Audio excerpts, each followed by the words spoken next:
like it. I just want to let y'all know that page, that book All is right, girls, I'm starting, so be Oh, quiet out here, okay? You see that? See, and we're live. That's how you know we're live, because then you hear somebody go tell their kids to be quiet. And that's how you start a show. Don't y'all embarrass me. All right, so everybody that's on, let's go ahead and do what we typically do, and that is share. So if you could just share from your page, and remember, not a watch party, but share. That way, folks who are your friends can actually come on and see you there. Let's see here. All right. I'm going to give a couple more minutes. Actually, a few more seconds. Jess, how you doing? I like your glasses. thank you, good sir. I'm doing well. How are you? Oh, can't complain. Not yet. Hold on. Let me get right like you so that I can. Bam. Somebody's got to turn down their Facebook though, because we could hear it through the. That was me. I'm sorry. It's all good. All right, so I know we're live because I know we're live because Megan is watching and she just said something. So what's up, Megan? How you doing? What up, Meg? Megan's in the house. Oh, that's different. You see how they come in now? Mm-hmm. There was an update that you didn't know about. Yeah, I actually don't like it. I like the other way better. Wait, it used to take up the whole screen. It was large. I think so I fixed it. Bam. Yeah. Look at that. Your boy just like that, and it's ready. So I changed, brother. Hey, we'll figure it out. So I want to say welcome to everybody in the Facebook and YouTube world. We appreciate everybody for coming on. This is the We Are Not OK show. It is so great to see you too, Megan. I'm so happy that you're on. If you're watching, if you could, please share it on your page. Not a watch party, but just share it, because if you share it when people chat, we can actually see that chat and we can get into the conversation. And good Lord, the King is in with us as well. Craig might actually join us later in for a conversation. So we're going to see if that works. I don't know why. Huh? Say that again? I was just saying hello to Craig. Oh, okay. He's my best friend on the internet.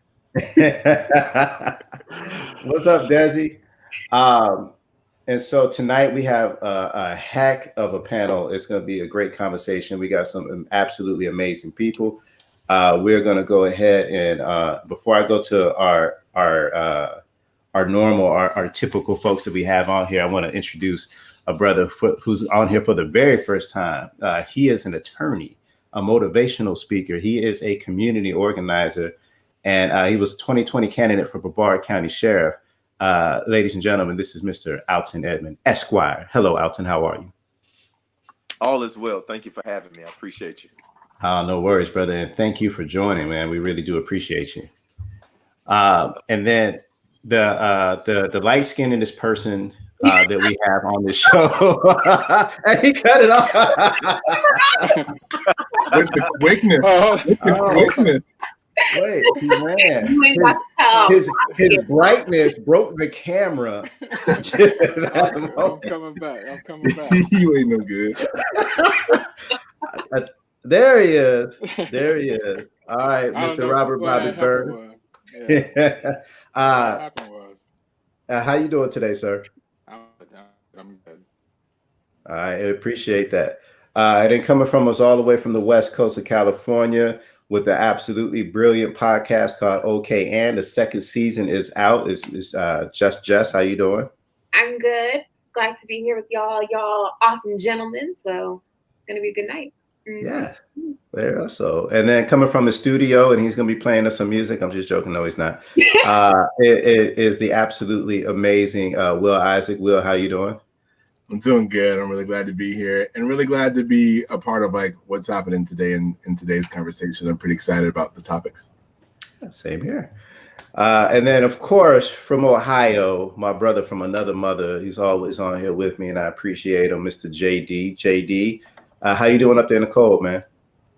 It's not that cold yet, so I'm doing perfectly fine. But I will tell you, it feels like it's been forever since we have done this. So, one, I'm happy we are back at it. And I'm happy we got this wonderful panel together. And just a quick plug, I just want y'all to know that, like, Alton got Esquire behind his name. It ain't fake, it's real. There you go. There you go. Ladies, okay. ladies, it's real. It's real. And I am the host for this fantastic party. David over here in Brevard County, Palm Bay, good old Palm Bay, Florida. Woohoo! And this is the We're Not Okay show. So tonight we got 3 different topics that we're going to discuss. We will be talking about the 13th Amendment. There's been some things that have transpired here in Brevard County that we will be having a conversation around. And then last but certainly not least, we will be talking about forgiveness. Is this a smart strategy that we should continue to use? I don't know who. Okay, that's for Alton. I was like, okay, who has an older daughter that I don't know? What I gotta tell you, That's what not was my biological child, but that's my baby right there. Okay. Hey, Joanna. Hey, wow. Hey, Joanna, because apparently she don't know me no more. She knows you. So, yeah, okay.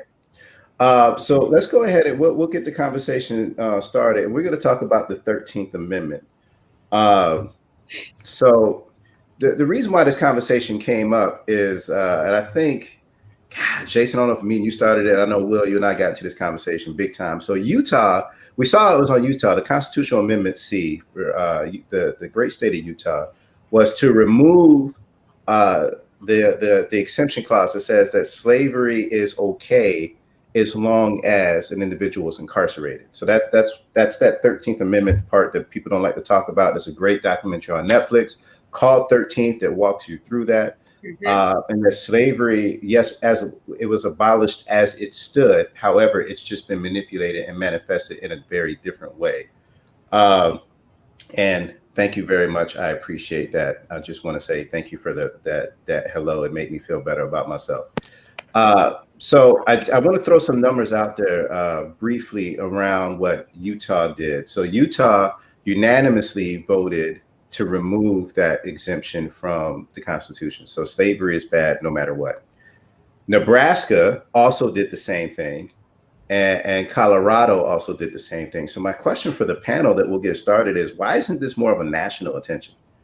Like why isn't this more a national like aggressive thing that should be happening? And Alton, you study Constitution, as a lawyer, understanding constitutional law. I'll toss that to you.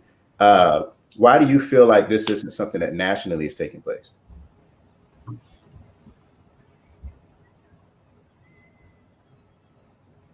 I honestly think that it's a few different issues. Can you hear me? Am I coming in okay or no? We're coming in. Mm-hmm. Okay. I think it's a few different issues. One of the issues I think really is the lack of sympathy that people have been socialized to have for people that are having issues with the justice system. And so I don't know if you guys remember, but even when Hillary Clinton was running for president in 2016, one of the things that was used against her was that she was an attorney and she represented murderers and rapists, so on and so forth. And that's something that I had to deal with as a candidate for office for sheriff. People said, why would we elect someone for sheriff that has defended criminals, so on and so forth? But the bottom line is that the Constitution is supposed to allow people to be treated as innocent until proven guilty. However, in our society, we are not taught or socialized to really treat people that way. A lot of times, people are blasted in the newspapers, blasted on social media, blasted on different websites when they are arrested and charged with a crime. And oftentimes that can lead to people losing their jobs, their whole livelihood, and their lives falling apart without one piece of evidence being presented that they actually committed the crime. And there are a lot of people that are found not guilty of crimes, or a lot of charges that are dropped. And by that time, a person's already lost their job. Some people get evicted from their homes if it's a felony charge, all before you even resolve the case and know whether they committed the crime or not. And so that comes down to really a societal issue and the way that people are socialized to thinking about the criminal justice system, in my humble opinion. But I do think that there are a few more dynamics to it as well. I don't want to take up too much time, so I give you an opportunity to. What's up, Keith? I appreciate the special shout out.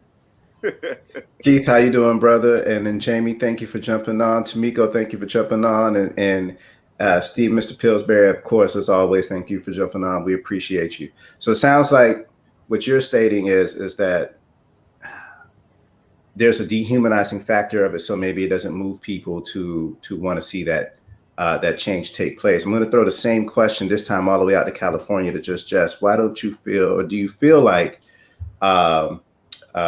this should be more of a nationally addressed? And if you do feel that way, why do you think that it's not happening?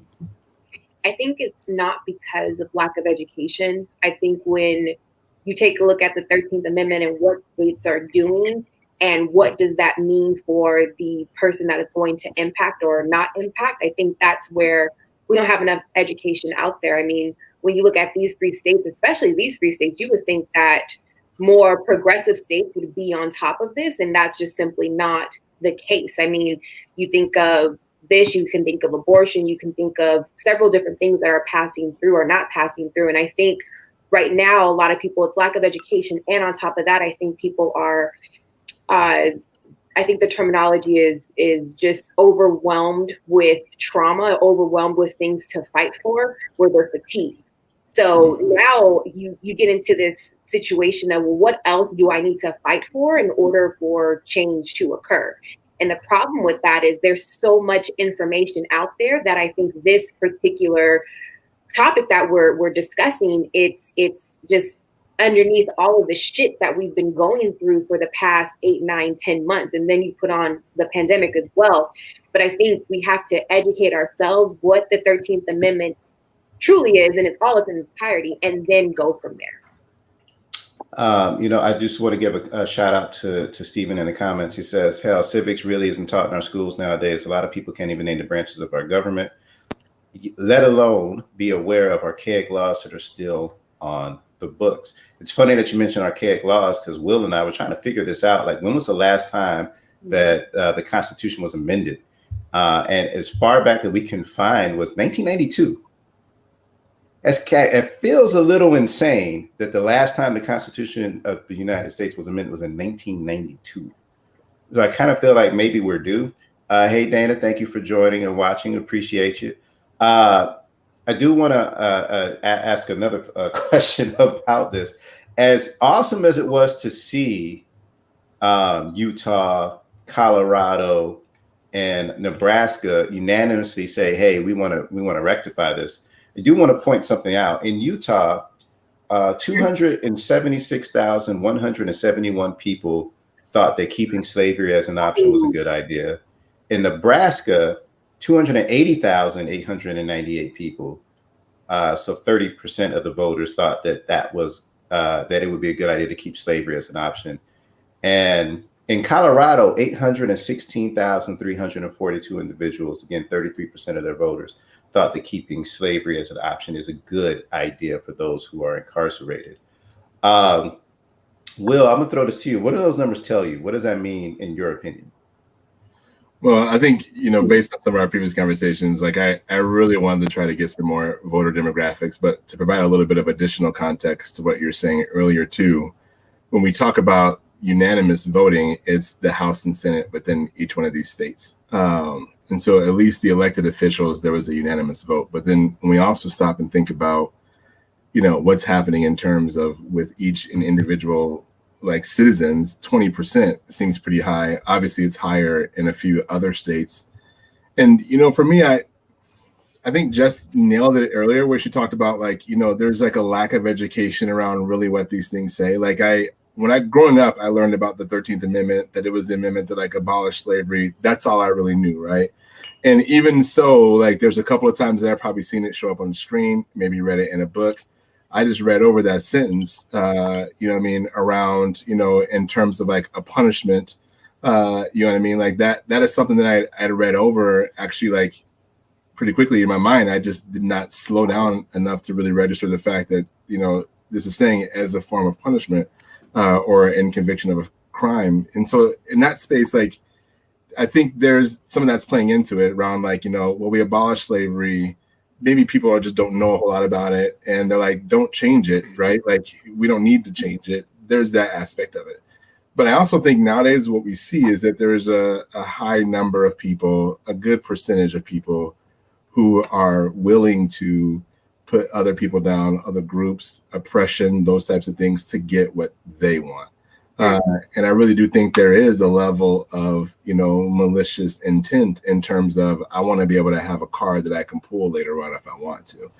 The real part about any type of discrimination, and I'd love to hear like your perspective when it comes down to like discrimination, especially like in terms of employment law, because some of these things are just really tough to like validate or really substantiate when it comes down to looking at intentions versus like outcomes and measuring these types of outcomes and those sorts of things. But given what's happening in our country today, I think there's basically like no doubt that there is a good percentage of individuals that have the intention of keeping an ability to be able to elevate themselves above others and put others down. And they don't necessarily see this as something that is, an equality type aspect around, we're going to be able to have this ability to like, force slavery as a form of punishment on all Americans who are convicted. I do believe it's pretty focused on African Americans. Which brings up an interesting question then.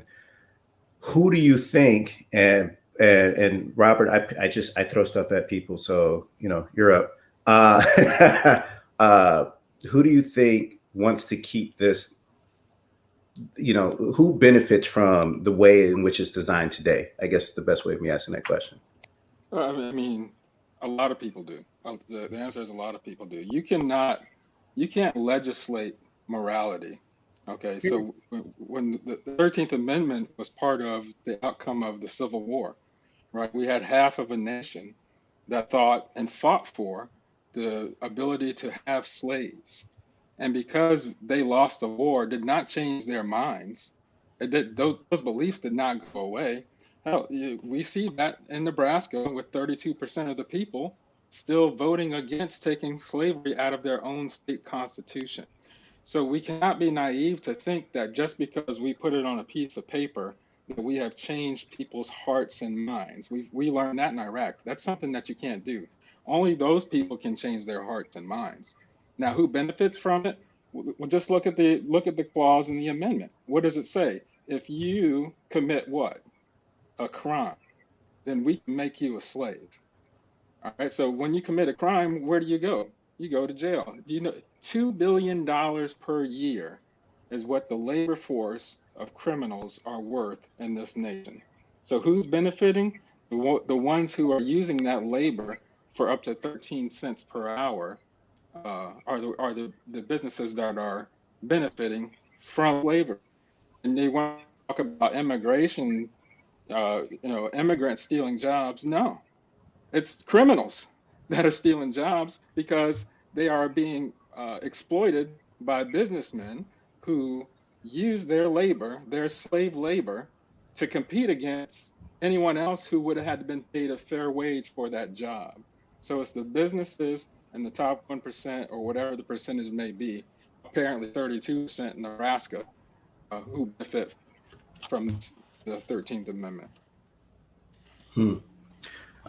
Megan posed a question, and JD, I'll toss this to you. She said, this begs the question, do most politicians actually want the Constitution amended? I know you can't speak on behalf of politicians, so just in your opinion, and I'll allow you to answer that in the way you see fit. So in your opinion, you feel like politicians would want to see that amended? I mean, if they wanted it to be amended, they would have done it. If you look at most of our politicians, they're career politicians. So how do you spend 20, 30, 40 plus years in a position and you don't make something like that happen? So I think the answer is in their actions. So I don't have to have an opinion on it. I just look at the actions of multiple years of a similar result, and that tells me where they're at. Amen. And and what bothers me is we know that it's not race that dictates crime; it's poverty. Like it's a proven fact. However, poverty is a tool that has been used to attack people of a certain color. And so this is how you can go ahead and spin that slavery ended, but we were still allowed to continue to enslave Black and African Americans around the country because we made them we put them in positions of poverty by redlining and other things. And then now we get to say, but legally, we can still now find a way to enslave people. So if you can, and by the way, I will tell you this, Colorado, I was just like, Colorado is dope and that's amazing and all that other jazz. But 800 and something thousand people think slavery is still like a good option to have. Is a little scary. That's a little terrifying. Like, what? Yeah. Well, I mean, it's scary and terrifying, but I think it also just lets you know how much evil is still out there in the world, right? When I look at those numbers, I look at evil and ignorance and kind of willful ignorance, because like the knowledge is out there. They just willfully don't go out and seek it. And to mark yes on that blows my mind, but it also tells me about the character of the people that voted. And it goes to show too what that labor is being used for. During fire season, I feel like it's throughout the year of California now. I mean, they use inmates to go out and fight fires. And, I think it's up to $2 an hour that they're dealing with these dreadful fires out there. And I think there's a program now, someone fact check me, but I think there's a program now where they're trying to incorporate, as soon as you get out, like, could you go through the fire academy in order to, reap those services? And then with COVID, I know they were using inmates to roll bodies away from certain states. So it's a lot of, it's incredible to see what these avenues are, from, making license plates and now moving bodies. I mean, it's really, really sad what we're doing when we're not rehabilitating and we're just taking advantage of humans. And yes, they are, criminals, whatever the case may be, but when is enough for that?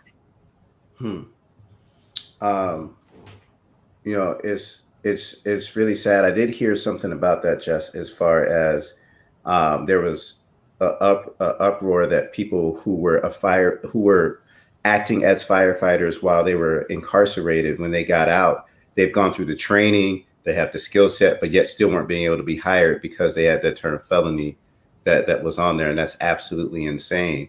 When a person is supposed to have served their time for the issue that they have, and then hopefully can start a life that's worthwhile and not be held accountable for the rest of their life based off of a mistake that they made. It's pretty sad and tragic. I want to ask one last question on this, and I'll just go around the horn. And this is simple. If this was something that was on a national ballot, it was up for a national discussion, do you believe, based off of what we just saw with the last election, do you believe that this exemption, that they would actually amend the 13th Amendment to the Constitution?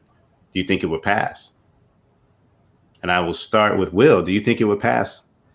I would like to say that it would, because in each one of these states, what we saw was that, the House and Senate, there was unanimous vote. And, we're looking at both sides of the bipartisan issue here, both Democrats and Republicans. I would like to believe that it would still pass. When I think about what's happening in the nation, even if, we look at just straight up citizen voter activity, I still would believe that it would pass, just looking at what happened with, some of these states that were previously red that went blue, where a number of people showed up around these issues. And I think when we take a look at racial injustice, that drove a lot of that activity that we didn't see in previous years. So I think it would. And that's really my hope. I might be naive, though. JD, do you think it would pass? Yes, I think it would pass. I don't think it would be a landslide. Like if you looked at a lot of those numbers, it was kind of in that 80 to 90 percentile. I think when you start to get certain states in there from a national scale, I think those numbers dip. I think it's more of kind of a 60-40, on a good day 70-30, because I think we've seen over the last 4 years on our social media feeds, news outlets, etc., hell, Reddit, like we have seen the heart of some of the American people, and it's pretty ugly. All right. I'm gonna Jess, your state would say yes, because California it's pretty is on point with that. But do you feel nationally it would pass? Nah, I don't. Okay. Sure. Nah, I mean, when you look at what we're exposed to a couple of weeks ago, we have a long way to go. So yes, we can put the education out there, but look at the numbers. To JD's point, look at the counties. Look how close it was.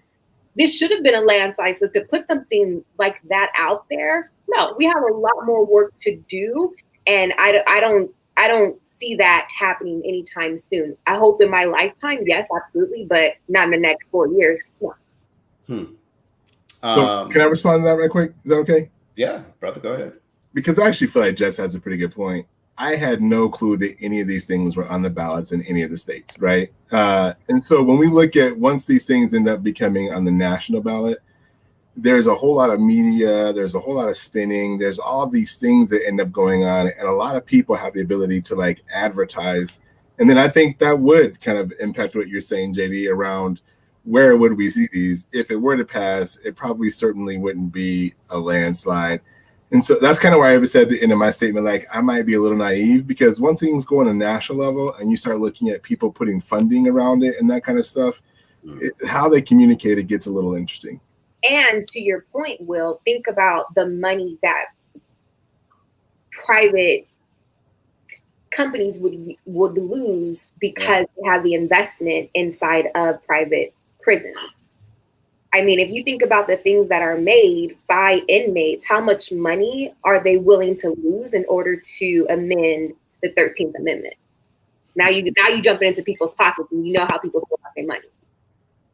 Amen. Okay, so Renee brought up a really good point, and so I'm going to change this for Robert Bobby Burns and Alton, because we're in Florida, the special sunshine state. And so do you think that if this was put on a ballot in Florida, it would pass to remove that exemption? I'll start with you, Mr. Robert Bobby Burns. Barely. Oh. I mean, my bad. I'm sorry to interrupt. My bad. if you just look at our last couple of elections, you look at our last gubernatorial election, and you look at our Senate elections, we're talking about percent differences in the race. So Florida is undoubtedly divided. Does it pass? I mean, it's a coin flip in Florida. But my point is, I don't think it matters if it passes or not. The 13th Amendment passed, I believe, 1865, something like that, 160 years ago. And here we are still talking about it. And here we got states in 2020 still trying to decide whether or not there should be slavery. So it's not enough. When the 13th Amendment was passed, like I said, it didn't change people's minds about slavery. They didn't think like, oh, okay, well, I guess I've been wrong all this time. We had to send military occupation from the North to the South to enforce these rules, to enforce the amendments, because the South was not doing it. So we had to send military down there to make it. And that's what led to the Jim Crow laws. So with any law, people are going to do what? They're going to look for a loophole, like with taxes. That's why they say Trump is such a brilliant man, because he finds the loopholes in the taxes. It doesn't matter if it's taxes or any other law. They're going to look for a loophole in that law to get around it, which is what the Jim Crow time frame was. So it's not enough. Even if we do pass it, we have to stop being reactive and start being proactive in order to mitigate the loopholes that the people are going to try and exploit. Like I said, you can't legislate morality. We're not going to change the minds of these people. A third of a state still believes it's okay. So we have to be able to prepare for it and try to mitigate it as much as possible when it happens. Alton, you gave me your answer. Barely passing Florida. I said what I said. You might be a little bit more optimistic than myself. I would be terrified, and I would certainly be interested to see how Brevard County would vote that direction. This comes from Jamie. So Jamie says, I don't think it would ever pass in Florida. Can't even wear a dang mask to Target without getting yelled at. And Desi says that's a daily conversation at a retail store. Customers insulting me because she asked them to wear a mask. It's pretty gangsta out here.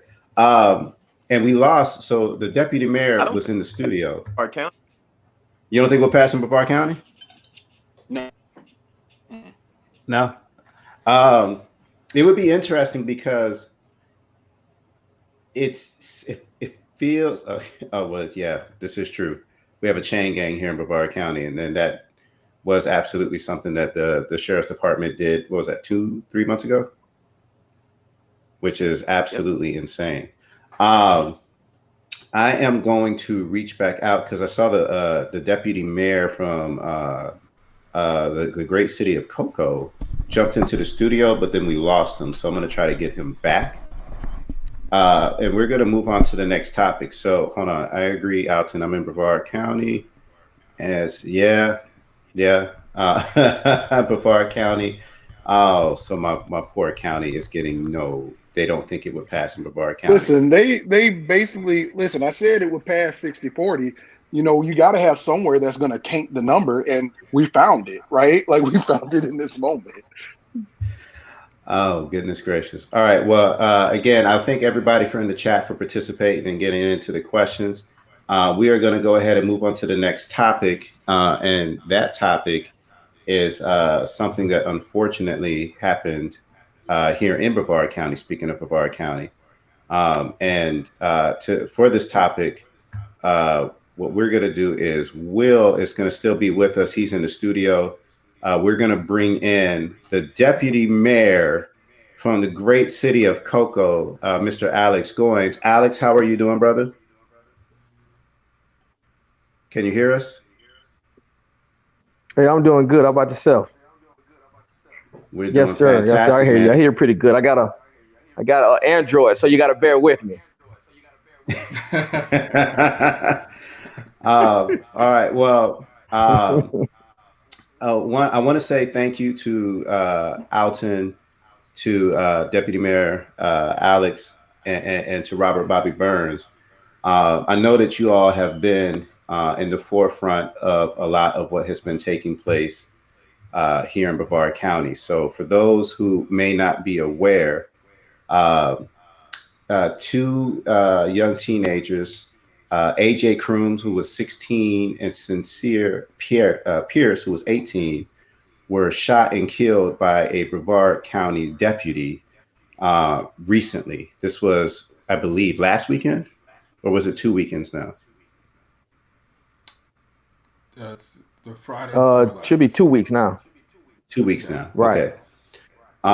And if I'm not mistaken, this took place on the same day that they released the tape of what happened to the late Gregory Edwards.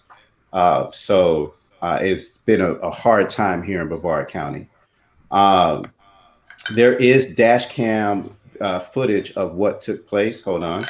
And welcome, Mayor. So that comes all the way from the city, the great state of Minnesota.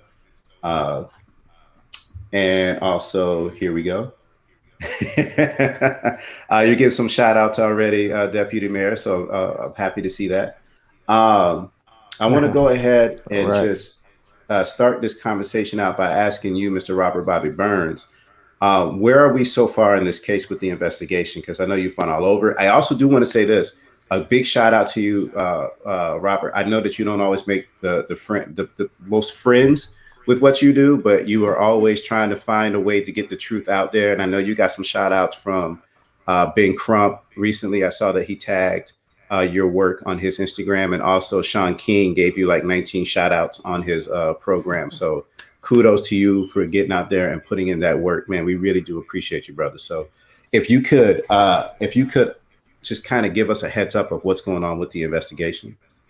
As far as my understanding, thank you. As far as my understanding, the investigation for with the FDLE has been completed, and it's been turned over to the state attorney's office. Now, there's some confusion or some contradiction of who requested this investigation by the FDLE. This shooting occurred within the jurisdiction of the city of Cocoa. The PIO officer for Cocoa Police Department informed me that they requested the investigation by FDLE. But when the FDLE put out their first statement about it, they said that it was requested by the Sheriff's Department. We know that Sheriff Ivey 2 years ago announced that he would no longer have the FDLE investigate his deputy-involved shootings. So there's some miscommunication there. I'm not sure exactly which one it is. I guess it really doesn't matter as long as that they are, they did conduct the investigation. But there are some people that still have some problems with that, given Sheriff Ivey's 19-year history working for the FDLE themselves. So some people still feel like it should be a Department of Justice issue or another third party investigating the shooting. But as far as my understanding, they have conducted their investigation and has been turned over to the state attorney's office for their review. So, Alton, one, I do want to state this. I want to say thank you because you ran against Sheriff Wayne Ivey. And when I say thank you because I genuinely believe that we need opposition. We need to hear two different perspectives of what people would bring to the table, because it also helps us understand what potentially is missing. And if we don't have somebody to run and people run unopposed, then we never really truly understand what that person is about. And I think what you did was allowed people to truly see two different leadership styles of what would take place and what was actually in. And now you work for the state attorney's office. Is that correct? Not here in Brevard County. I used to work for the state attorney's office in Orange County over in Orlando. Okay. I worked for the public defender's office in Brevard at one point. When things like this are turned over, what would typically be the next steps? Well, generally, once the police finish their investigation, they turn over to the state attorney's office, and it goes to the intake division here in Brevard County. And there is a special intake division that all they do is read through case reports, read through investigations. I appreciate you, Stephen. Read through investigations and determine whether there is probable cause to file charges in those cases. And when those state attorneys make that decision, they then kick it to a specific division. Because basically what happens in intake is once you file the charges, or the state attorney decides to file charges, the Brevard County court system decides which judge is going to handle the case. I don't know how they make that decision. It's more of an internal thing. But once it gets assigned to a specific judge, then the state attorneys in the division of that judge will then take over prosecution of that case. And so right now it appears that the case still is. Thank you, Fanny. I appreciate that. I'm gonna think about it. But it appears that the state attorney's office is still in the intake process, and I believe that there are either 2 or 3 attorneys that are in charge of the intake process. Every now and then I have to call them and just try to talk to them about different cases, because as a defense attorney at this point, every now and then we try to have that come to Jesus moment with those attorneys in the intake division, just to let them know that, well, listen, what you have, I know what you have, and it's not probable cause. Let's not waste time, energy, and taxpayer dollars on this type of issue. And so, you can call the intake division as an attorney and talk to them to see if, we can prevent charges from ever being filed in a case before they're filed. Okay. Now, and we've all seen the video, the dash cam footage. What was interesting to me is that the audio apparently didn't work up until a certain point, which, that's, yeah, I won't go there. Typical. Based off of what we've seen, would this be one of those instances where you would be like, hey, why are we even going through this? But based off what we haven't seen, I think it says a lot just about the system and the issues we have here in Brevard. I know that doesn't answer your question, but one of the issues that I ran on was the lack of body cams and the fact that our sheriff is against body cams. When you have dash cam from a vehicle that is 20 to 50 feet away from the incident, it's harder to really capture what's happening. And so from the dash cam video, a lot of people drew the conclusion, and the sheriff tried to draw the conclusion that the driver of the vehicle was trying to run over the deputy. And that's what it could look like from the dash cam video that was 20 to 50 feet away from the actual incident. The problem is, if you actually know the street and the makeup of the neighborhood, there's a different story. This was a cul-de-sac and a dead end. And so there was only one way in and one way out.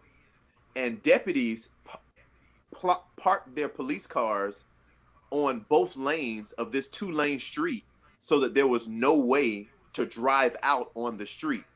And so the only means of escape from these deputies that were pointing guns at these children was for them to try to drive around through the grass, through someone's yard, to get away.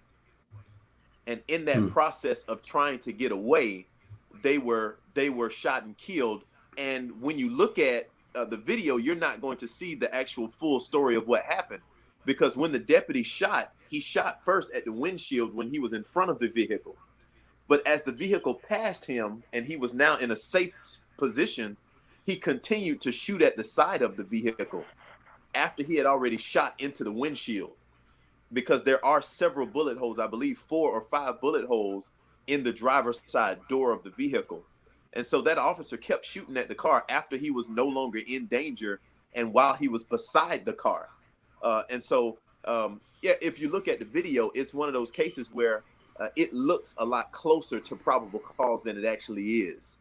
But when you look at the actual report, when you look at the vehicle, when you look at how many shots were fired, where they were fired from, it tells a different story. And there should definitely be some charges filed against that deputy. It's clear that from what happened, that there was at least one murder on his hands. Because again, from the dash cam video, it could be misconstrued as the driver trying to run over that deputy. But what probable cause did he have to shoot a passenger in a car that was unarmed? None. And so even if you give him the benefit of the doubt and say that he was justified in shooting the driver, and I'm not saying that that's what he had, there was absolutely no justification to shoot an unarmed passenger in a vehicle. And so either way it works out, there should be charges filed against this deputy, and he should go to prison for murder for the rest of his life. It's an unfortunate thing that I have very strong reservations whether that would happen, and many people around the nation probably have very strong reservations as well, because in the United States, many police officers are not held to the same standard as private citizens. If I was the person that was shooting at a car and I kept shooting at the side of the car after the car had already passed me, there would be no question about where I would be right now. I wouldn't be able to have this interview. I wouldn't be able to talk to you, because I would be in the Brevard County Jail with a $1 million bail on my head. But unfortunately, because that person was a law enforcement officer, murder is basically legalized for him under certain circumstances. Thank you, brother. I really appreciate that. Deputy Mayor. So, Alton did answer one of my questions because I was curious why was the Brevard County Sheriff's Department acting in the city of Cocoa? Because in my understanding, I thought jurisdiction was a thing, and I could be wrong because I could be ignorant to it. But I don't know if they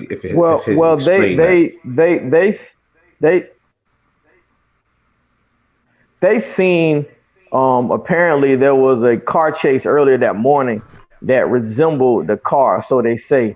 One was I think silver and the other one was a gray style of car, and so they assumed that was the car. That's how they say they got involved in the following of that vehicle. And answer your question, David, if I can. Yeah. Within the cities of Brevard, there are sections of certain cities that are under county jurisdiction. And so, for example, there are places within the city of Cocoa that are within the sheriff department jurisdiction. If you go around Cocoa High School and certain areas of Fisk, West Cocoa, which is technically not within the city of Cocoa, but many people in Brevard consider it Cocoa. West Cocoa is outside of the Cocoa city limits and is patrolled by the sheriff department. And the community where this happened is close to the jurisdictional lines of West Cocoa. So they might have started following the vehicle within Brevard County Sheriff territory, but the actual shooting and the stop itself culminated within the city limits of the city of Cocoa. And so that's kind of the jurisdictional issue and how that worked out in this particular situation. Thank you. Thank you. Deputy Mayor, and Alton, I'll come to you with this as well, because I know that you're heavy in the community. And Robert, I know you've been up that way. Have you had any interactions or had some conversations with the family of AJ Crooms, which again was 16 years old, and Sincere Pierce, who was 18 years old when their lives were taken? Have you had any interactions with the family? And if so, how are they doing? And is there anything that we can do to help or assist? So I am very close to AJ Crooms. I actually coached AJ Crooms when he was 13 years old. So I'm kind of caught in the middle because it's more personal than anything. So Sincere's mother, I went to school with his mother. So this is personal again, where you have two kids that from Cocoa that have a lot of family ties in the city of Cocoa. Are they doing fine? No, they're not doing fine. I put myself and I always won't, and I told Sheriff Ivey this too last week. We have to put ourselves in other people's shoes. We have, a 15-year-old or a 18-year-old, I can't imagine my children going through this. And I think if we, as a community have that empathy, I think that'll solve a lot of our problems. But the issue is that we don't have the empathy. It's like another situation, another, black child that's gone. Unfortunately, that's how the system looks at it. Unfortunately, so they're not doing fine. I think the main focus now is to get arrested for the officer. That will help a lot. That will at least have some sort of closure. But to go 5 days without communication, 4 days without communication to the family, where they don't even know where their body of their child is located, it's disheartening. Again, I couldn't imagine if that was my child that was murdered in the streets right around the corner from my house, and I don't know where his body is an hour after being shot. So they're not fine. Our community is not fine. We have a lot of trust issues, I think, all over the country, where we have an issue with transparency in our law enforcement and our community. They tell the community to be patient and wait, but yet Sheriff Ivey comes out and has an assumption of what he thinks happened. So that doesn't help us in that transparency process. So we have a long ways to go. Again, I'm happy to be here, and I answer any question that you have. I appreciate the opportunity to be, in the chat room with so many beautiful and smart people. And so you bring up something extraordinarily valid. So as I saw this taking place, the sheriff here came out and posted on Facebook, and to what it looked like, saying that it was a justifiable shooting. I don't know if he actually said that, but from based off of what that video said to me, at least, was he came out and that he's backing the deputy and saying that it was justified that his deputy's life was in danger. Am I incorrect in that statement? Well, this is where I start to have an issue, is because No, you're absolutely correct. Oh, go ahead, Alex. I think Alex. So he uses wordplay.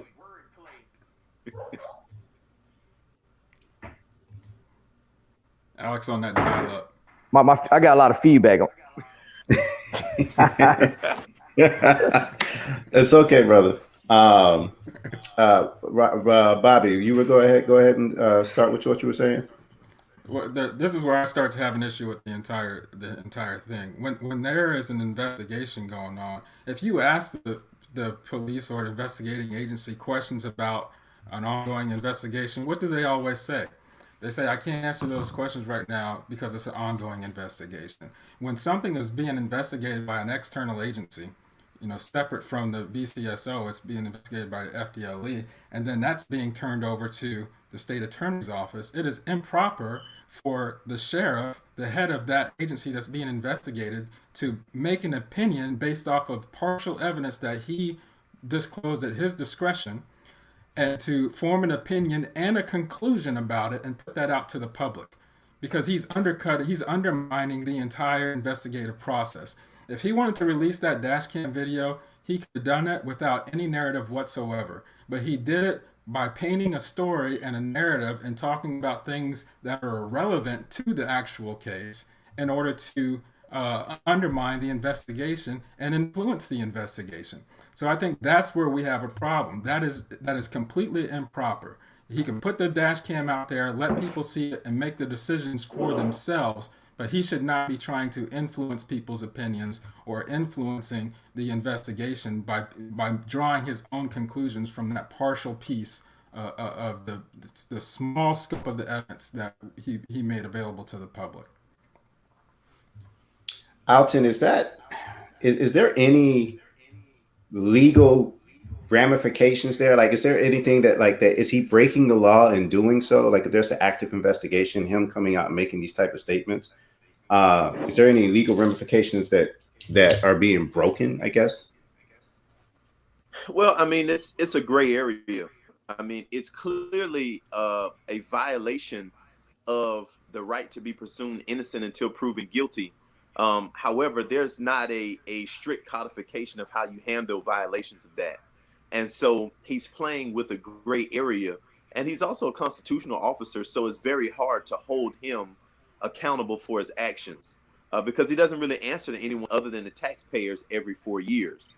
Whereas when you have a chief of police, they're put in place by a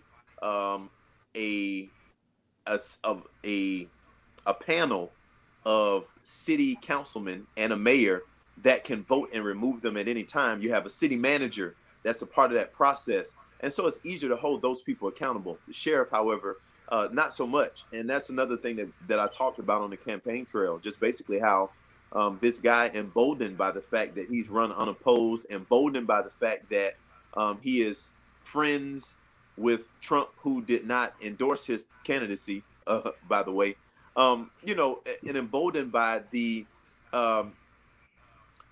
overwhelming community support of people that have absolutely no sympathy or empathy for people that are involved in the criminal justice system.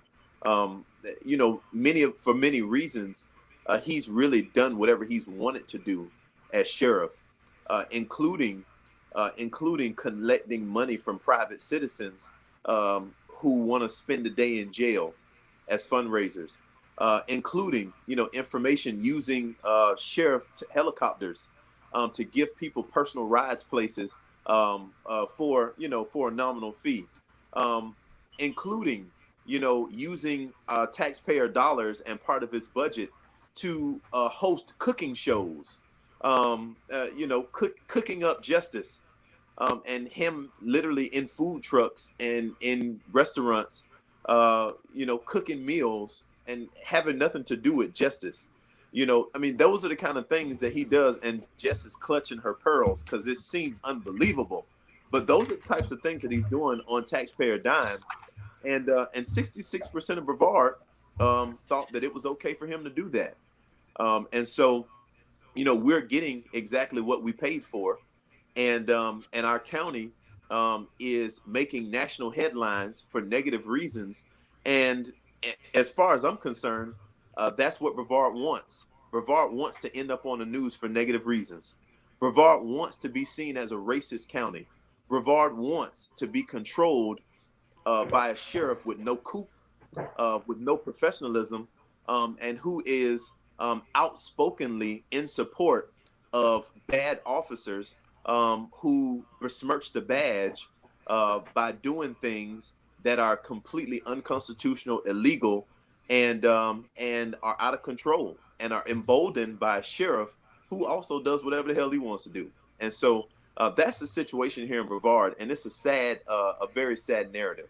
But I'm grateful to see the needle moving forward just a little bit. If my campaign for sheriff highlighted anything, it highlighted that things are moving forward in a positive way. However, slowly, they are moving forward. I grew up here, and if when I left, I made a statement, when I was younger, that I ain't never coming back because, was not always treated the best while I was here, and was that known why, that N word was used on a regular. Growing up here, I knew I was black in every other part that you can state it, but coming back here and my family being here, wanting to raise my daughter here so that she's around family. These issues terrify me. They absolutely terrify me because there's the lack of accountability that we see that gets praised. When I mean by praise, I mean it gets reelected. I watched a video of a woman shaking and crying because Bobby Burns had the forethought to say, we're going to go live, when Sheriff Ivey and at this point, I'm going to call them what they were that night. I respect the law, but that night they were acting as goons because they showed up to our house and they intimidated the hell out of the widow of Gregory Edwards. And I got to tell you, that alone, it's just one of those moments where I said, there's no way people are going to reelect him after this. There's no way possible that people will reelect this man after you see something like this, after you hear this woman and you hear her words and you see this fear and this pain. And, I was wrong. So there's definitely some challenges. And if anybody could do this for me, please. I think there are some GoFundMes for the two different families. If you can go ahead, if you're on the panel, if you could put that in the private chat, and then we'll post it so that people can click on it. But we need to find the GoFundMes for these families. This isn't just a Brevard County show. I live here, but I'm happy to say that we have people from around the country that watch and that are on the panel. And we're going to ask you for help.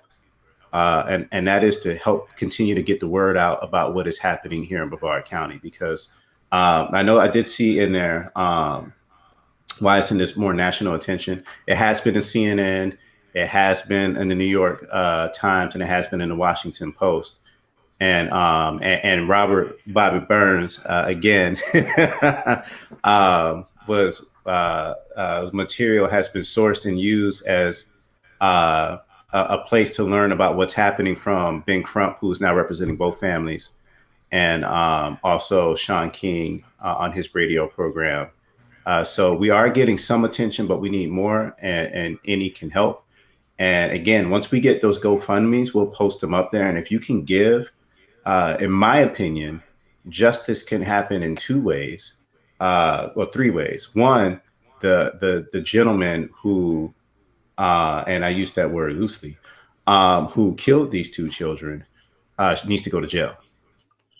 The family should be suing the county, and we should see a policy change, because what I don't understand is, and I talked to two law enforcement officers today, and I asked, and they're not here in Brevard County, and I asked them specifically, can you shoot into a vehicle? And what I was told is most departments will follow practices that say no. You don't put yourself in harm's way. You don't get in front of a car. That's just dumb, because now you're creating it. And an officer's job is to de-escalate situation. It's not de-escalating anything. You're putting yourself in front of a moving vehicle, if that's the story or the narrative that we're going to go with, that they're claiming. And then secondly, you don't shoot into a car unless it's one of two things. A, they've just done something horrifically horrible, like they just shot up a lot of people. You shoot into the car. Or the second one is if they're coming right at you and your life is obviously in danger. And outside of that, no, the standard is that you don't shoot into a vehicle. And I will ask the three of you on here, I'm sure one of you might have the answer. In Brevard County, is that a standard or a practice that exists? The policy, and I don't have it on me now, it's called the model policy, which most law enforcement across the country, it's from the police chiefs something organization, about the best practices for escalation of force, and specifically for these kinds of circumstances. And they all say you do not shoot into a vehicle unless it is to save someone's life. But if you have the opportunity to just get out of the way, you have to do that first. It has to be the last resort. And I want to be clear, because there's a lot of talk on social media on both sides of this issue. And one of the biggest criticisms is that the kids should have stopped the car. And that is absolutely 100% correct. They should have stopped the car. They should not have tried to get away. Nobody should try to run from the police. Okay, that's against the law. They broke the law. But that should not equate to a death sentence. Now, if you're going to talk about whether they should not have ran, the other question, what I have been focusing on, is should this police officer have been a police officer? This police officer was just recently this year, reprimanded by his own agency for threatening another police officer in Titusville, threatening his life. He told him he better walk around with a bulletproof vest on because he's going to be carrying around his shotgun. Now, if any of us on this panel or any of us watching this on Facebook Live was to walk up to a police officer and say that, we would be, after we recovered from our injuries, in jail. We would, let alone be able to be hired, for that same agency. But he was placed on suspension, which lets you know that it was a disciplinary action taken for it. So they did find him at fault. The incident did occur. They put him on suspension for 320 hours and then allowed him to come back onto the force with just like it never happened. And then you fast forward a couple of months, and here we are with this guy with a history of violence towards other police officers, to include his wife is also a police officer. So he has a history, and it doesn't have to be a criminal thing. He doesn't have to be criminally prosecuted in order to be fired from his job. It's one thing to be held accountable through the justice system. It's another thing to be held accountable by your job. So it's well within the rights of the sheriff or whoever his supervisor is to terminate his employment based off of his behavior that they had to reprimand him from. And he, like we said at the beginning, we're holding citizens to a higher standard than we are holding the deputies who are walking around armed with the ability to use lethal action at their discretion. This officer has demonstrated that he has anger problems and his discretion is probably not within the scope that it needs to be with those kinds of weapons at his disposal. You take that out of the equation, and I think those kids are still here. Why do I say that? Because there were 2 officers on the scene. One of them decided to use their weapon. The female officer, what did she do? She jumped out and got behind her car. She got out of the way, and she had a clear line of sight on the entire incident, and not one bullet did she fire. Now, if she felt that her partner or her peer's life was in danger, she could have opened fire just like he did. But she fired 0 shots. He fired 10, 5 in the front and 5 on the side. I think that's where you have the problem.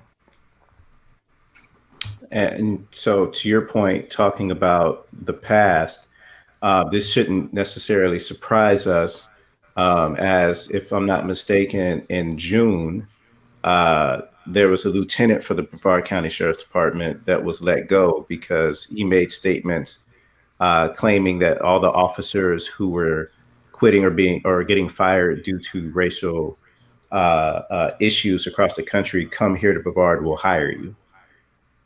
It seems like this continues to push that narrative as truth. Was oh, Say that again. Was he let go? Actually, that's a great question. I know that he retired. He retired. Yes. Sorry. Thank you for correcting. Was not let go. I'm sorry for interrupting you, but I think we should definitely be clear in what happened. And one of the things I called for was his firing. No, he was allowed to retire with full benefits after 28 years of service, feeling and believing that inviting racists and abusers to this county and to the state of Florida was okay. And so basically, he is retired now, living a full retirement. He has no, because he was not fired, 28 years of experience under his belt. If he wanted to, he can go get a job somewhere else and show that he has a clean disciplinary history. Because there was, I believe that he might have been put on paid leave at some point, but he was never truly disciplined at all before he retired. So I'm sorry to interrupt, but that stuff like that cooked my grits. I mean, it just blows my mind, the lack of accountability and the fact that, hey, you do something bad, retire.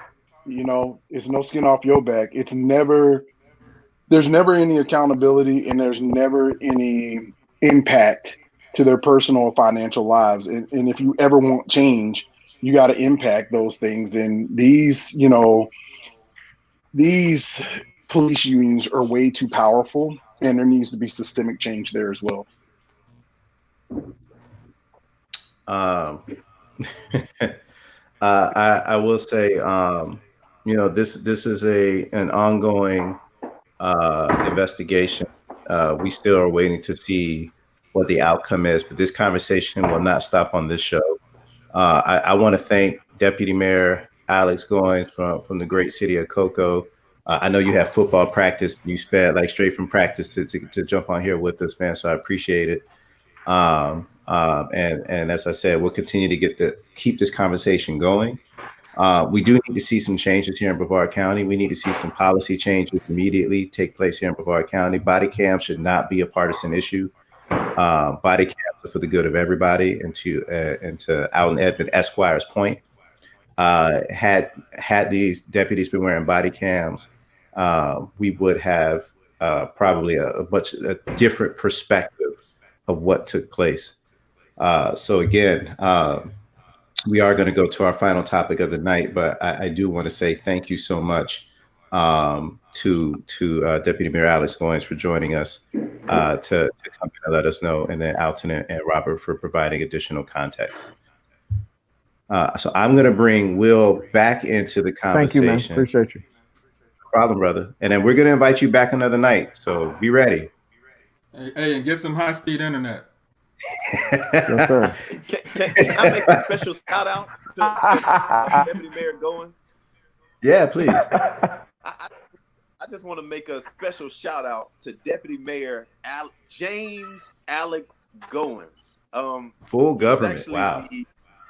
Right. No, he is actually the councilman for the district of Cocoa that I live in. And so when he was on the ballot in 2018, I voted for him. I campaigned for him. And I still have his T-shirt in my laundry bin when he's up for re-election in 2022.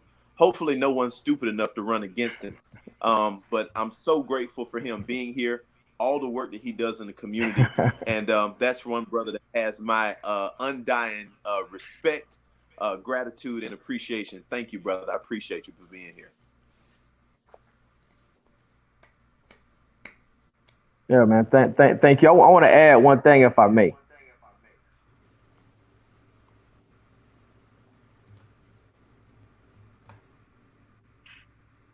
See, I think you're just messing with us. Can you hear? If okay, wait, I think you're coming back now. I can hear you. It sounds like internet, man. Internet. All right. So, okay. So I do understand that. So policy change is what we really need in our county, especially for this particular situation, which here. Seminole and Orange County that have those policies.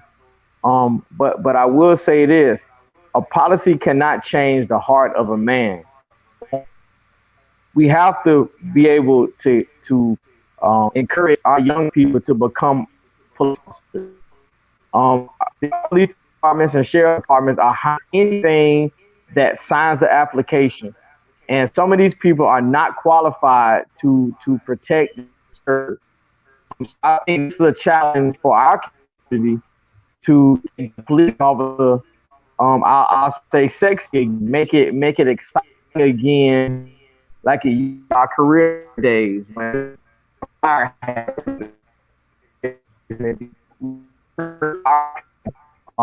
not just people, good people.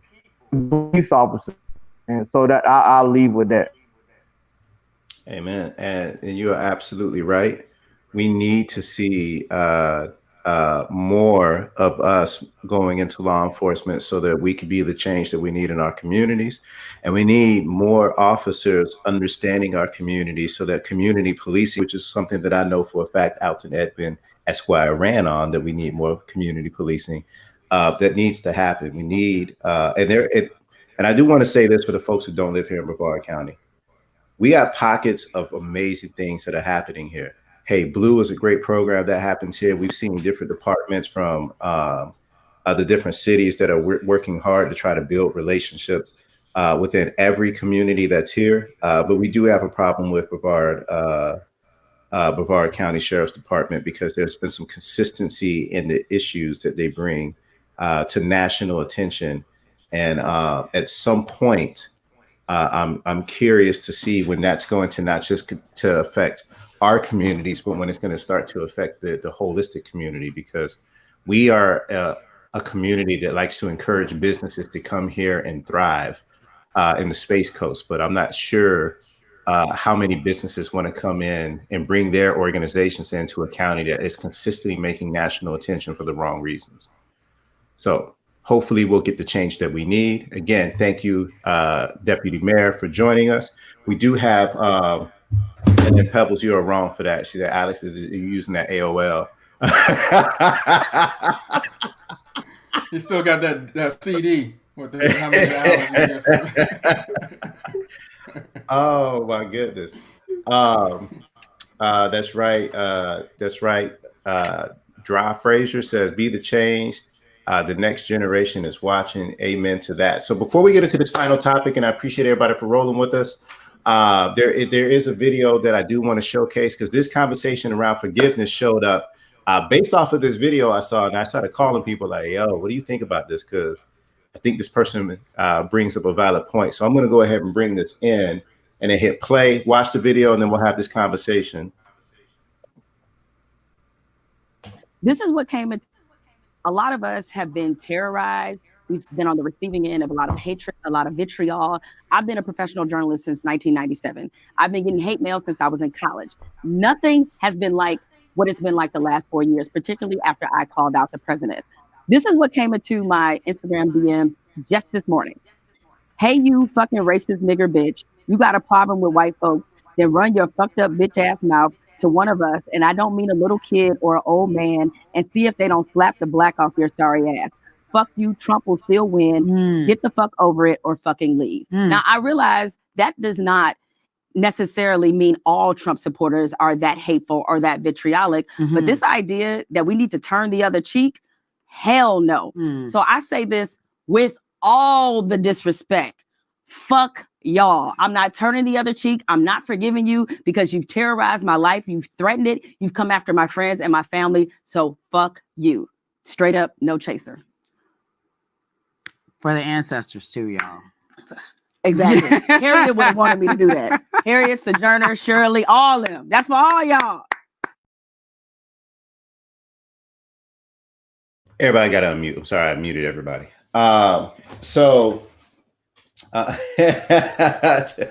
Jamie says, "Oh, I like this woman screaming louder." And then Becky says, "I'll turn the other cheek and tell the kid." Becky, this is why I love the fact that you are always in the chat on this program. Forgiveness. So I keep hearing after the election results, we need to find a way to forgive and forget and find a way to come together. And I've heard this my entire life. When somebody does something. Oh, Craig, sorry. You know, so Craig, by the way, if you don't know, Craig is typically on the panel and we don't allow him to curse because he always wants to curse. So like at this moment, his feelings are really hurt because he just watched a whole lot of F-bombs. I was raised to taught that we have to be the bigger person and we have to forgive those and find a way to be bigger. I think Michelle Obama said, "When they go low, we go high." I'm just curious: is this a strategy that's working? Because how often are we supposed to be forgiving before, like when are we going to actually see some type of substantial change that comes from forgiveness? Have we seen substantial change that comes from forgiveness? So I am super curious. Do you think forgiveness is a smart strategy? And I'm going to start. I was going to start somewhere else, but Jess, you kind of moved up close. So I'll start with you because you look. I don't know. You were like, yeah. I was going to go with JD, but I'm going to go ahead and start with you, Jess. So is forgiveness a smart strategy? There's this infamous song that just came out, and it's called, "Don't Try Me, Try Jesus." Is everyone familiar with that? And I think where forgiveness comes in, it's really hard to forgive, but forgiveness is not for the other person. Forgiveness is for yourself. And so that's why I choose to continue to forgive. But lo and behold, just because I forgive you doesn't mean that I'm weak. Just because I forgive you doesn't mean that if you strike me, we're going to have a problem. That's the difference. And so when we look at like how many times do we get punched and punched and punched and punched and punched on so many different occasions where I don't want you to think that you can take me as a punch. I don't want you to think just because I'm Black, I'm female, I'm gifted, I'm talented, I'm educated, and all these different things that you can come at me. That's not what the case is. I want you to change your mindset. I want you to think twice before you come at me quick. I want you to think twice to let me really think about what I'm going to say when I approach this person. And I think once we get into that understanding, we will be way better off. But right now, everybody wants to pop off at the mouth. And it's going to be that one time that you're going to catch me on the right day, at the right time, at the right second, at the right millisecond. It's going to be on and popping. And at the end of the day, we have to think twice before we go on these tangents with people that we don't even know. And it goes with home training. It goes for having that conversation with your children when they get out to this real world. And if they want to pop off at the mouth, and expect no one to fight back, then that's the issue as well. But forgiveness is not for that person. It's for yourself. Well, and you said not Will's like, yeah.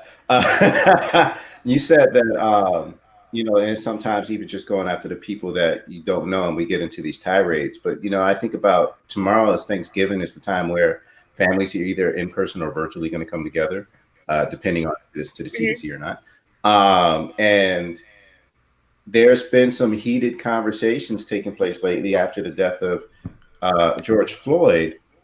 A light that was shined brighter on an issue that has consistently been here. This wasn't new, but the light was shined brighter on it, and in some essences divided not just the country into how you feel about things, but families.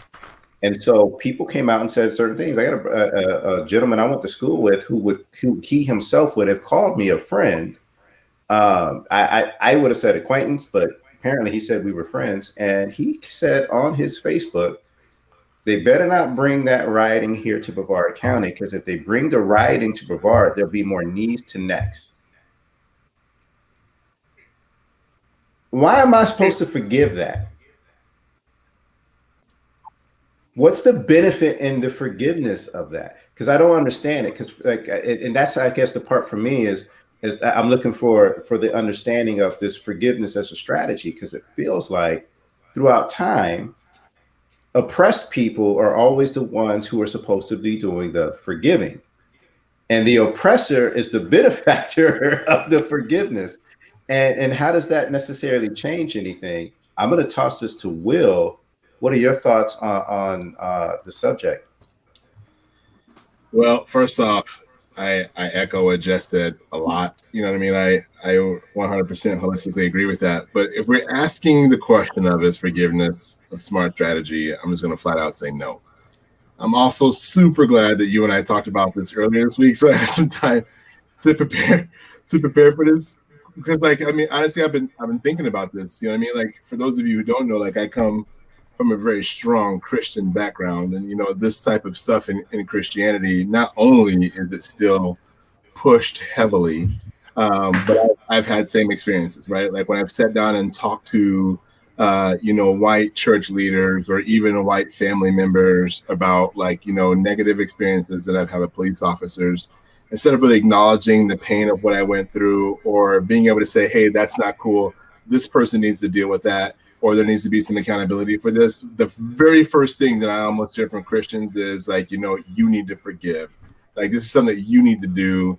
And there's almost this shame culture that comes from Christianity, I feel like, or even other religions. This isn't just Christianity, around these are these deep core values. And I agree with Jess. I do think that forgiveness is a mental health thing that helps me, right? When I can have a negative experience, I can kind of deal with it, accept that it happened, process it, and then move on from it, maybe even through the avenue of forgiveness. I think that helps me. But whether I forgive you or not, you are still accountable for your behavior, right? You know what I'm saying? I don't get to go in and do something inappropriate to somebody and then just be like, forgive, right? Like, I'm still going to go to jail if I walk in and murder somebody, if I do some illegal activity. You know what I'm saying? Like, no person, even Trump himself has said this, even though we don't see him necessarily holding it, like living it out, but even he himself has said this, that no man is above the law, right? If you do something that is morally inappropriate, you are still accountable for those actions, and you should be held accountable for those actions, whether for the individuals that you offended have forgiven you or not, right? So I do see forgiveness as one thing, and that is for the individual who suffered the offense. And I see accountability as a completely separate thing, and that's for the person that caused the offense. But if you're going to ask me of just straight forgiveness and then not pushing on my perpetrators, right, or those who perpetrated something against me, and not pushing to hold them accountable, do I think that just straight forgiveness and then letting people go without accountability is a good strategy? That's absolutely not a good strategy. No person without consequences will change their behavior, and this is proven in psychology everywhere. You know what I'm saying? Well, let me rephrase it then. When I say forgiveness, so there's this: we should forgive, and then we should reach out and try to welcome in so that we can try to find a way to work together.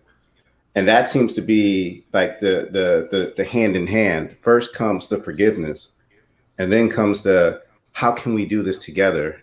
And typically what I've seen is the oppressed always or typically are the ones that say, okay, so now let's reach out and let's figure out a way that we need to work together. And you bring up a really good point when you say religion. It does kind of put that on you, especially westernized religions. It is forgiveness, forgiveness, forgiveness. It's all about, you know, forgiveness. Even in essence of if you do wrong, what are you supposed to ask for? Forgiveness. So Will, when you say that it is healthy, are we programmed to believe that, and is that why it's healthy? Because you're indoctrinated into that thought process since day one. I mean, like in all honesty, like I've been in scenarios where I've done inappropriate things to other people, and I've gone to them and I've asked them for forgiveness, and they've forgiven me, right? And I feel like that is a gift. There are also scenarios in which I feel like I've suffered offenses. And sometimes I've gone to those people after the fact and I've forgiven them. And then sometimes actually I've never even had any type of interaction or discussion after the fact. But I was able to deal with it, process it, and forgive them from just my own place, right? Without even having to tell them about it and then move on. But I feel like there's a little bit of a process, and I really wish there was a way to like draw some sort of roadmap, right? Because here it is, you have the person who suffered the offense, right? And then this person can do whatever they want to do to forgive, and they get to forgive on their own time and however much time it takes for them to do that. Then you have the other person who did the offense, right? And they have to be held accountable for that offense. They should be, and they have to be held accountable for that offense. Those are two separate things that are happening on two separate paths. But for this person over here, if they, right, like deal with that, they accept and deal with their consequence, they learn from that consequence, and they choose to change their behavior to behave differently in the future, and that person seeks out forgiveness from the other individual, I believe at that point in time, they've probably, in a space of true remorse, have potentially set themselves up to be having a higher likelihood of being forgiven. Again, they don't have to be, and then it's not on the person to forgive to do that. But I think the real key issue here, number one, is accountability. Number two, is there true remorse, right? Did you actually learn from it? And not just from something like, I learned this wasn't cool, but then two, did you learn that it wasn't cool enough to the point where you're willing to shift your future behavior? Did you commit? Number three, did you commit to shifting to a change in your future behavior?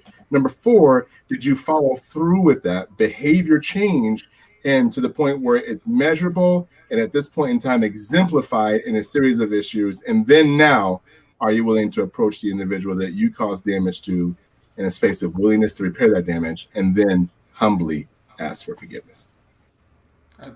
I want to jump on. There's two points I want to make, and I think that we have to define what forgiveness is, because I think that everyone's experience is different on what forgiveness is.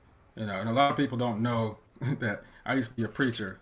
So part of the Christian side of this forgiveness comes from the turn the cheek story when Christ has said you have to turn the cheek, right?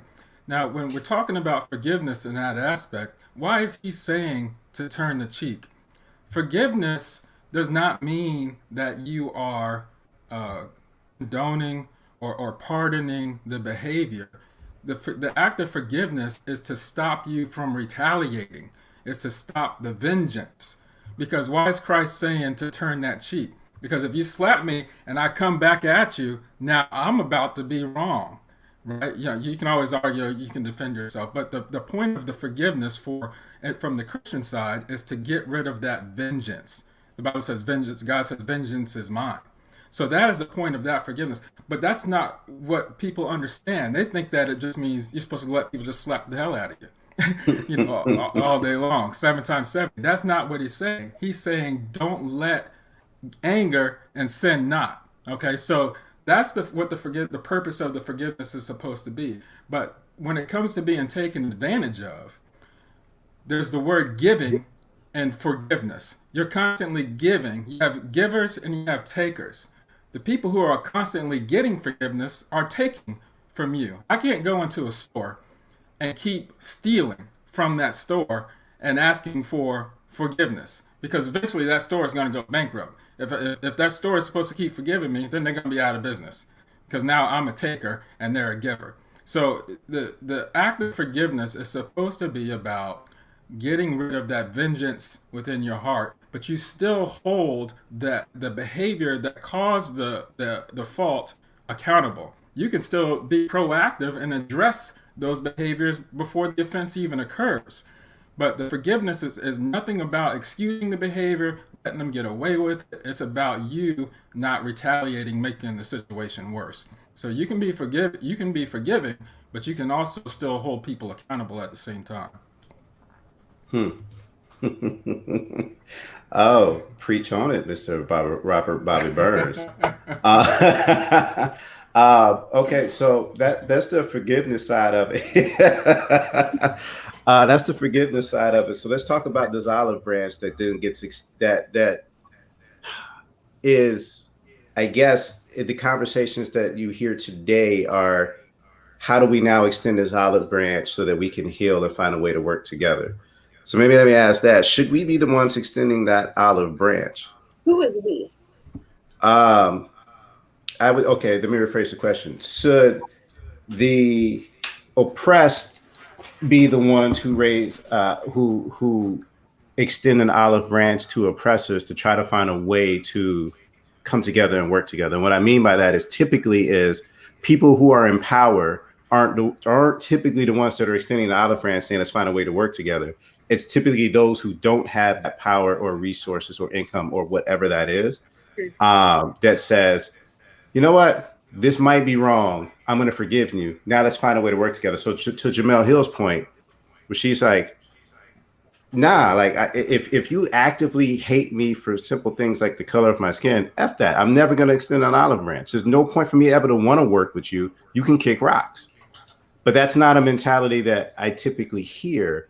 And not to go political, but often what I see is Democrats that are at least in my circle are like, we should extend the olive branch. Now that this is over, let's find a way to get to some healing and working together. I struggle with that because I would tell you Donald Trump represents a population that would destroy me because of the color of my skin. They would oppress me because my oppression is amusement for them and more money in their pockets. So there's nothing about, I don't care if he says that he's pro-life or pro-choice or any of that. All I can hear is him saying that he's okay with white supremacy because he's made that statement in several different ways. So if you vote for him, that means, in my opinion, you're like, yeah, that's okay too. Why am I supposed to now extend the olive branch to say, now that this is over, we should find a way to work together? Because, you know, it's over. That was just for that moment. Because I don't know if that was for that moment. That was more for kind of showing who you really were.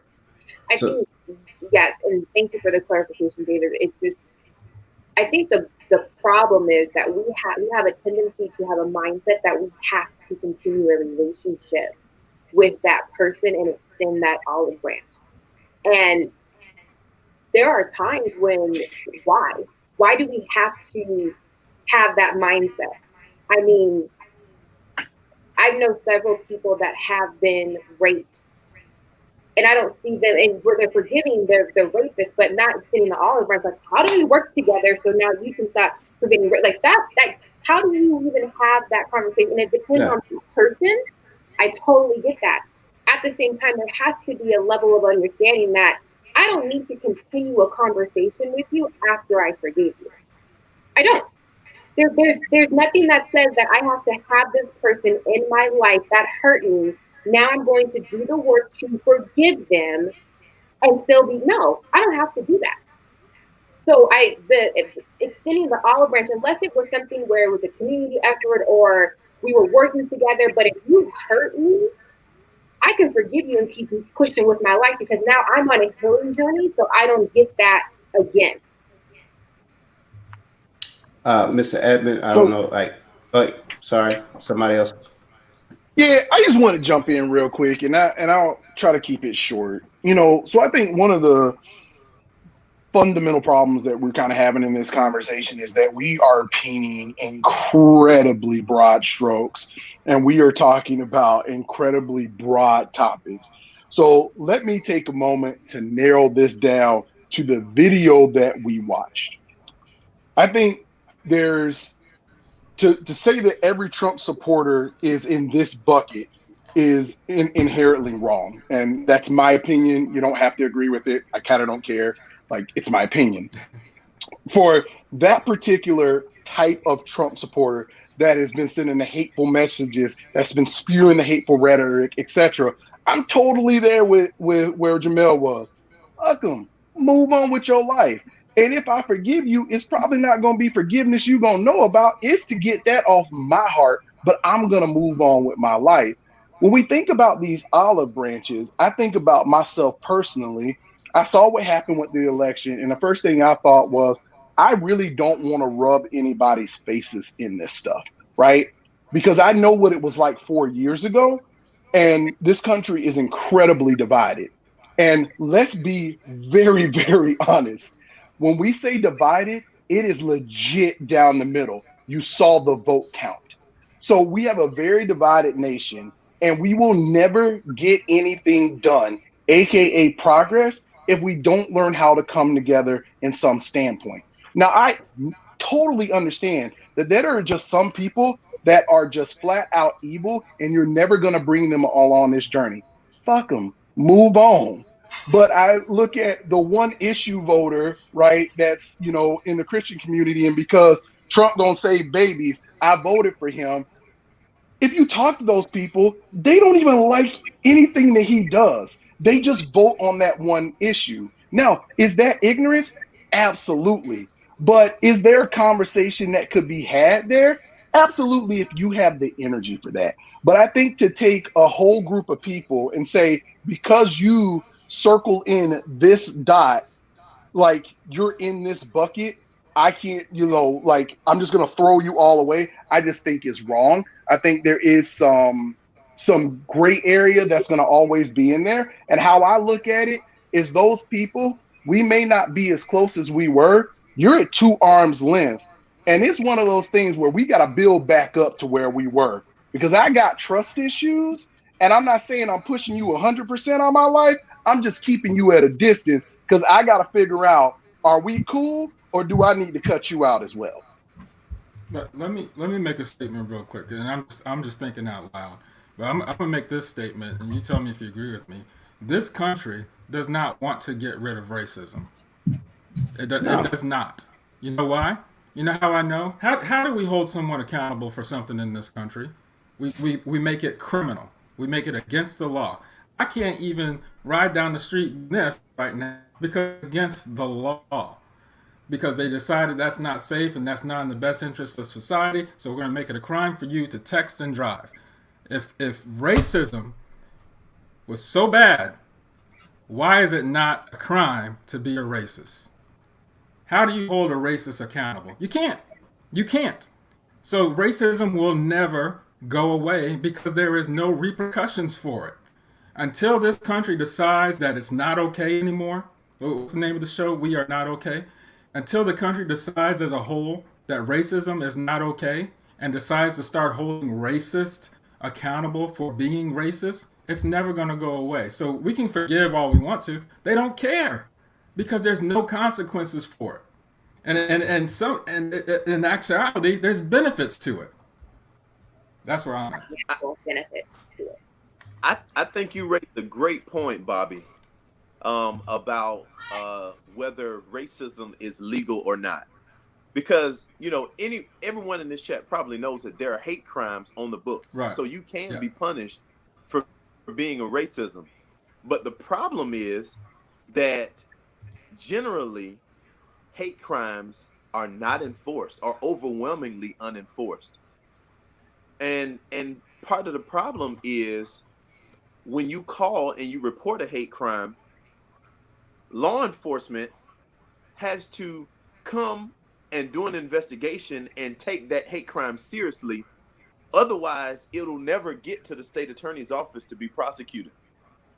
Right. And once it gets to the state attorney's office, they have to take it seriously enough to want to prosecute it and put resources into it so that there could eventually be a conviction.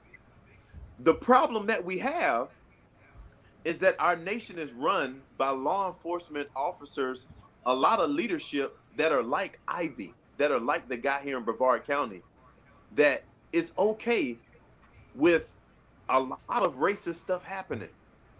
I'm not saying he's a racist, but what I'm saying is that there's a lot of racism that occurs on his watch that he does not punish, that he does not hold accountable, that he does not do anything about. Okay? And there are many law enforcement leaders around our nation that are doing the same thing. You know, if I can chime in, right? Like I'm not saying that the state attorney is racist.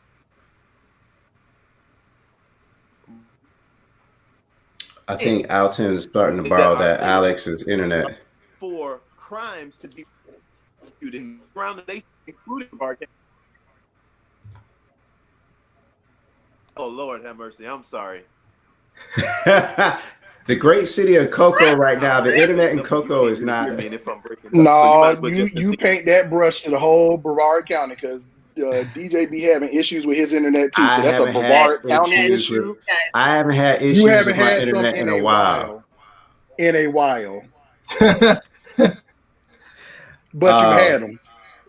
Alton, though, I will say this. Something that you said is very powerful, and that's when we make statements like, I'm not going to say that this person is racist. However, they have been acceptable to racist things happening. I'm going to go back, because you corrected me earlier. I'm going to correct you and say, no, that's racist. That is being a racist. When you see racism happening and you choose to allow it to be acceptable, is an act of racism. And the problem is that we don't define it accordingly. There's no in between. There's no, I'm not taking a stance. There's either racist or anti-racist. And the actions that you're going to do is either going to be an anti-racist action or a racist action, and not choosing to not stand up and make a difference, especially when you're in a position of power. So when you have the authority to be the authority to make that difference and you choose to do nothing, makes you a racist, because that is an act of racism. So like that, like, so you checked me earlier. Ha!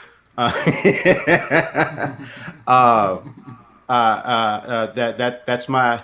I feel like woohoo! Listen, man, there's not many times that I can come back against Alton Evan Esquire. You know, I'm out. I'm leaving on a good note. No, I'm just joking.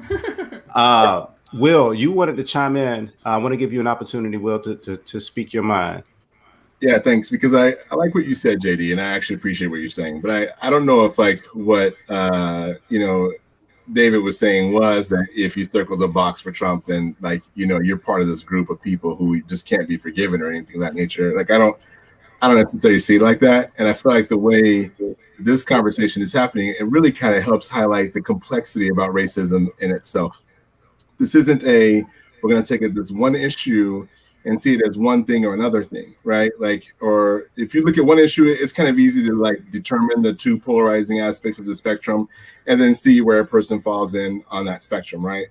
On the spectrum, though, like a person could be at many different points on a spectrum. If you look at 100%, there's literally 100 different points on that spectrum, right? But what we see is when it comes down to racism is that there's so many intersecting dynamics that play a role in so many different scenarios. And these intersecting dynamics quite often create these cognitive dissonance spaces where I believe in this and I believe this is morally correct, but I also believe in this and I believe this is morally correct. And now I don't know how to reconcile the two, right? So we can't just look at racism in itself. It's easy to say that racism in itself is wrong. Yes, it is. It's wrong. It just is. But you know what I'm saying? When we take a look at the dynamics that play into all these things and look at how many different spectrums are, if you were to kind of look at this as sort of like a line on each way playing into each other in these issues, right? Like it's just so complex to work through.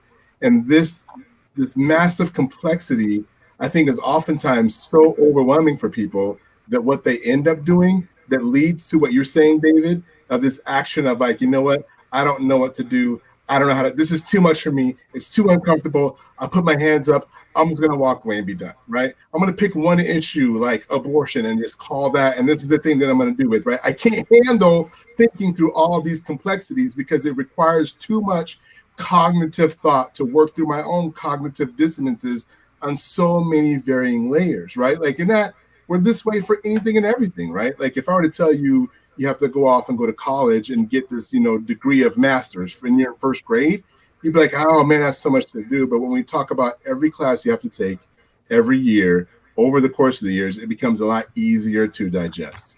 And I think this is the real issues that we have. This is why having so many conversations and having shows like this is so important. And I appreciate the fact that all of you guys on this panel, but then also those in the chat, have been willing to come in and be a part of this discussion so frequently and so consistently, and then take these exact same conversations and then take that to your friends and your families and to your communities. Be that somebody who's running for a role as sheriff in a community to try to help make that better because of a personal conviction that you had. And you took the time and energy to work through some of that cognitive dissonance, and you decided who you wanted to be and how you wanted to impact and influence these things. Or somebody else is going to go into an organization like JD, who has a role in a space and say, hey, I can influence people on this type of aspect. Or I'm going to go to my church and teach people these types of things. Or we got David, who's going into other organizations and teaching them from a D&I lens. These are all the things that we can do. And as we do this work and we choose to say that I will go off and influence others so that I can help eliminate racism, right? Like this is what it's all about. And if we just throw up our hands and just say, I can't deal with it, then expect to just walk away knowing that, to Dave's point, you were just saying, hey, I can't handle it, I'm not going to do it. You're at that point in time allowing it to continue uninhibited. And that in itself is an act of racism. I'm done. And Will, can I check myself on one thing? Go ahead. And Luke, this is for your comment.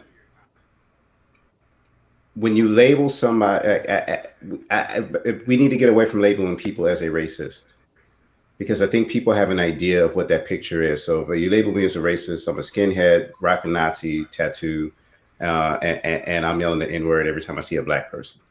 And if I don't fit that narrative, then how dare you call me a racist? Because I'm not a racist. I'm not the depiction of it. It's moving away from calling people a racist and just helping people understand that, because you're not gonna always be racist. At times, everybody will act and do something that is racist or anti-racist in their actions that we do. And it's never going to be consistently always this one. I hope it would be. I would love to live my life and doing nothing but nonstop anti-racist actions. But I know even as a black man, that's not possible for me to even do that. So I don't know if it would be right. And the emotions got a little bit better of me talking about what's happening here, because it is a little personal. Watching Wayne Ivey, who is in a position of power, allow certain things to happen or take part of certain things that are happening are racist acts. Listening to Trump, he takes place in racist acts. So at the time, he is participating in racism. At that point, if you want to call them a racist at that moment, then yes, you have the right to. Whether they choose to stay in that space or not is a choice. It is absolutely a choice that every individual has an opportunity to make. And it's a choice that I hope they choose to move into the away from the non-complacency. I see something is wrong, so if I just sit back and do nothing, I'm not really a part of the problem. That to me is that is a part of the problem. If you know that there's a systemic issue with racism in your life around you in any way, shape, or fashion, and you choose to do nothing, then you are a part of the problem. You are participating in racism by not participating. So I just to clarify from my perspective, that is how, at least in my opinion, how I would take a look at it. I think people can participate in racism long enough where you could say, I think obviously this person is okay with being labeled as a racist, but I do believe that that we all have the opportunity to participate in racism or anti-racism. It's just a choice that we decide to make. Unfortunately, there's some people in power that are making in what I would perceive as the wrong choice. Okay, so Megan, I love you to death, and I love your comment. We're going to table this conversation. I'm actually going to screenshot that. We're going to table this conversation because it is 9:50. We typically run an hour show, but we knew we were going to run a longer show tonight. But we are going to get off because what you don't know is Jess needs to eat. If you've never seen some of the other shows that we do with the great Ma Ann, her man is a phenomenal chef. And when that man gets in there and does his thing, it's time to go. So I want to thank every single person on this panel for jumping on. Mr. Robert Bobby Burns, thank you very much for jumping on. JD, Will Isaac, Just, and the great Alton Edmond Esquire with the absolute gorgeous dashiki. If you can go ahead and sport it, like give me a little bit of, oh, there it is. He might as well, he wore it on purpose.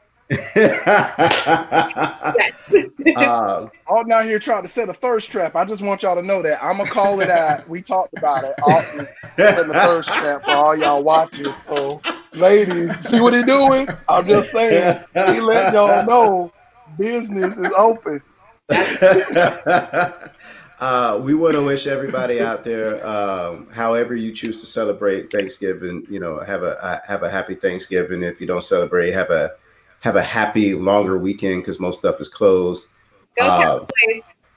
Go what? Cowboys. Go what? Nothing. Did the NFL start a D Teams League? gonna lose on Thursday. Oh, all right. Listen, everybody, have a good night. And make sure you come back. We'll be back again in 2 weeks, every other Wednesday. This is the We Are Not Okay show, and we appreciate you. Good night.